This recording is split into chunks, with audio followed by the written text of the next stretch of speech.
Republicans are hoping there will be dozens of Scott Brown stories this November. The new senator giving hope to the GOP in a year when voters are clearly frustrated with the status quo in Washington. Today, NECN political reporter Alison King sat down one-on-one with Senator Brown, and she joins us live from the newsroom with more on that. Alison, what did he have to say about the partisan gridlock in D.C.? Well, Senator Brown says he hasn't seen the level of divisiveness, at least so far, that has been described as out of control. But Brown is well aware that he can be either the 41st or the 60th vote in the Senate, meaning he says there is now the ability to at least have a conversation. So I asked Brown about a jobs creation bill that is coming up for a vote Monday in the Senate. Now, Senate Majority Leader Harry Reid has personally called Brown to ask for his vote, saying he needs him on this one. How does Brown intend to vote? So we're analyzing the bill now, and I'm glad it's gone from $87 billion down to $15 billion. So right there, I'm saying, oh, okay, that's check number one in the favor of looking at the bill and potentially supporting it. We're going to, one of the provisions that I may want to see added is that if people are going to get additional stimulus money, I should say states, then they need to exhaust the stimulus money they've already received. They can't keep banking it and having it be their own personal savings account. They need to get the money out the door and have it start to stimulate the economy. That's why it's a stimulus bill. So we'll see. Do you feel pulled on both ends? Do you feel like I can't let the Republicans down, but I want to show that I'm an independent? I don't know anybody anything. That's the beauty of it. They don't know anything about me, and they have been respectful, and they've been gracious in assisting me and my staff, and I have not sensed the locking of horns as Senator Bai has conveyed, because, like I said, I have a history of working with Democrats here.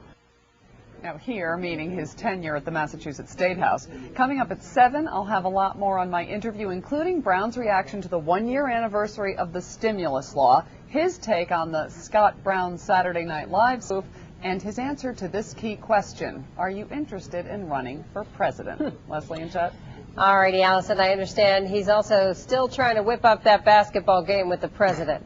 Well, I don't know how seriously the president is taking that challenge, but Scott Brown and his daughter Ayla are taking it very seriously. They've had a basketball signed by the entire BC basketball team, and they have even offered up to have some kind of a ticket situation where proceeds would go to Haiti. So Scott Brown says he hasn't spoken with the president directly, but clearly he's very hepped up on making this happen. All right, we'll see political reporter Alison King tonight. Thank you.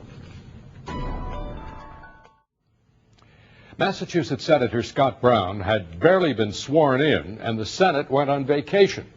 Well, it's back to work next week, and the newest member of the Senate is being pushed by both parties over a new job creation bill. It's one of the topics political reporter Alison King asked Brown about today. She's in the newsroom tonight. Alison, is this an early test of Brown's pledge to be an independent voice in the Senate? Well, R.D., Scott Brown has said all along that he will take each vote as it comes, but this is certainly a vote the Democrats are watching very closely, knowing that this could be the first one where Brown's 41st or 60th vote makes the difference. Senator Brown. Decorating his new Boston office, the same one long held by Ted Kennedy, is not job one for Scott Brown. Acclimating to his new job as a United States Senator is. Is the tension and partisanship as bad as we've all been hearing? He would know better than I, but I haven't sensed that, at least within our delegation. We'll see. But the difference is now that, I could be the 60th senator or the 41st senator, so there's the ability to at least have that conversation now, not that logjam. And for those of every party who are concerned about the gridlock, what evidence is there you are not in lockstep with the Republicans? Like I said, I have a history of working with Democrats here. And I'm hopeful. And when I got sworn in, when I took my first vote, I went right over to the Democrat side of the chamber and introduced myself to everybody. And a few days later, many of the Republicans said, geez, why'd you do that? I said, well, why not?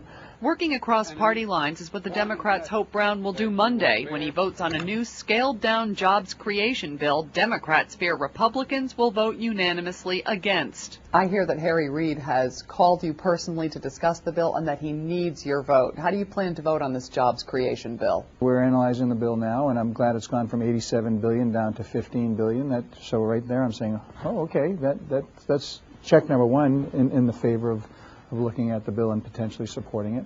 And Brown says if any states are going to get additional stimulus money, they need to exhaust the stimulus money they've already received. So we'll see. Do you feel pulled on both ends? Do you feel like that, I can't let the Republicans down, but I want to show that I'm an independent? I don't know anybody anything. That's the beauty of it. They don't know anything about me. They do know that Brown is a self-professed fiscal conservative coming out strongly against the Obama stimulus plan. President Obama says it is on target to create or save 3.5 million jobs. Your reaction? And in Massachusetts, you've lost 53,000 jobs, and then have people say that we've created jobs. We may have created jobs in a new sector, but the overall job loss is dramatic. Would the economy have collapsed or been much worse, though, without the stimulus? Some people say yes, some people say no. But bottom line is we spent, almost $1 trillion, and we haven't created one new job. What do you make of these polls? They're matching you up with Sarah Palin. They're saying you could beat President Obama if you were, running together. Are you at all interested in running for president someday? I have to be honest with you. I've been in Washington, what did you just say, 2 weeks now? I don't even have business cards. Washington's been shut down for 3 days. We don't have any pictures on the walls. We don't have furniture. And to think that I'm running for president is I don't even know how to respond to it. I have to be honest with you. Do you get a chuckle out of something? I have a good sense of humor. Obviously, I watch Saturday Night Live. I was in Washington the other night, and Gail and I went out for Valentine's Day meal and show, and it was a comedy night, and they had 4 skits about me in the truck. 4. Now, to his credit, Scott Brown said he thought it was hilarious, these skits, as he did of the Saturday Night Live spoof. He said he loved watching that.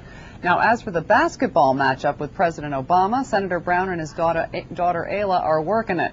Ayla plays for Boston College. Brown says they've gotten a basketball to give the president, signed by all her teammates, and they say they'd even like to have their 2-on-2 be a fundraiser, RD, with all of the proceeds going to Haiti. Alison King, our political reporter tonight. Thank you.